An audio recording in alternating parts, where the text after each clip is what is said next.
महानगरपालिकेच्या निवडणुकीनंतर आता जिल्हा परिषद आणि पंचायत समितीच्या निवडणुकीचे वारे वाहू लागलेत। याच पार्श्वभूमीवर पांगरी जिल्हा परिषद गटातून पल्लवी बालाजी घावटे, डॉक्टर रेश्मा देवेंद्र डोके आणि कारी पंचायत समिती गणातून किरण श्रीपती घुले यांनी उमेदवारी अर्ज दाखल केलाय। राज्यामध्ये नुकतीच महानगरपालिकेची निवडणूक होऊन गेली आहे, ज्यामध्ये अनेक मोठमोठ्या राजकीय घडामोडी आपल्याला पाहायला मिळाल्या। त्यानंतर आता जिल्हा परिषदेचे पडघम राज्यामध्ये वाजू लागलेत। येत्या 5 फेब्रुवारीला जिल्हा परिषद आणि पंचायत समितीसाठी निवडणूक होणार आहे। त्यासाठी सर्व राजकीय पक्ष जोरदार कामाला लागल्याचं दिसतंय। अनेकांनी उमेदवारी अर्ज भरायला सुरुवात देखील केली आहे। यातच माजी आमदार राजेंद्र राऊत यांनी बार्शी तालुक्यातील पांगरी जिल्हा परिषद गटातून पल्लवी बालाजी घावटे यांना उमेदवारी दिली आहे। पांगरी गाव हे पल्लवी घावटे यांचं माहेर असल्यामुळे पांगरीच्या विकासावर असलेल्या पल्लवी घावटे यांना स्थानिकांची मोठी साथ मिळू शकते।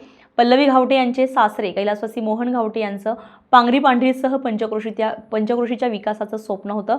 हे स्वप्न पल्लवी घावटे पूर्ण करणार असं त्या म्हणाल्यात। तसेच राजेंद्र राऊत यांनी दाखवलेल्या विश्वासाला पात्र ठरणार असल्याचंही त्यांनी माध्यमांशी बोलताना सांगितले। पांगरी भागाचे नेते, मार्केट कमिटीचे सभापती विजय गरड, प्राध्यापक गणेश घावटे, बालाजी घावटे, श्याम शिकेतोड यांच्यासह अनेक नेते, कार्यकर्ते आणि नागरिकांच्या उपस्थितीमध्ये पल्लवी घावटे यांनी आपला उमेदवारी अर्ज दाखल केलाय।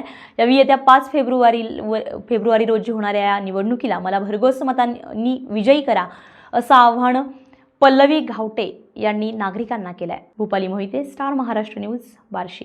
नवनवीन घडामोडी पाहण्यासाठी स्टार महाराष्ट्र न्यूजला सबस्क्राइब करा आणि ताज्या बातम्यांचे अपडेट मिळवण्यासाठी बेल आयकॉनला प्रेस करा आणि परिपूर्ण बातमीबरोबर रहा, इतरांपेक्षा एक पाऊल पुढे।